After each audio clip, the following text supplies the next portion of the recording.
ভোটের মধ্যে হঠাৎ করে তৃণমূলকে স্টিং অপারেশনে ভরসা করতে হচ্ছে কেন? প্রশ্ন তুলেছেন অধীর চৌধুরী। তিনি বলেছেন, আদালতের নির্দেশে তো সিবিআই তদন্ত হচ্ছে। সন্দেশখালিতে যদি কিছু হয়ে থাকে তবে তৃণমূল আদালতে যাচ্ছে না কেন?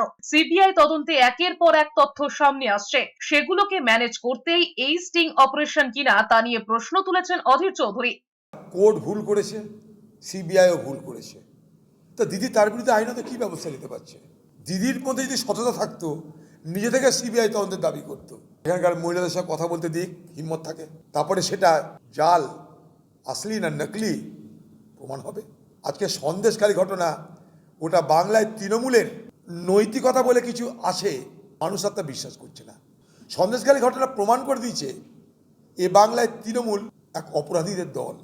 এদিকে সিপিএম এর রাজ্য সাধারণ সম্পাদক মোহাম্মদ সেলিম বলেছেন, যেখানেই অন্যায় হচ্ছে সেখানেই তৃণমূল বিজেপির নাম জড়িয়ে পড়ছে। সন্দেশখালিতে অন্যায়ের বিরুদ্ধে রুখে দাঁড়িয়েছে মানুষ, আর বিজেপি এবং তৃণমূল এর থেকে রাজনৈতিক ফায়দা তোলার চেষ্টা করছে। গোটা দেশে এবং রাজ্যে দেখবে যেখানে অন্যায় হচ্ছে সেখানে হয় তৃণমূল নয় বিজেপি, নাহলে তৃণমূল বিজেপি দুজনেই যুক্ত আছে।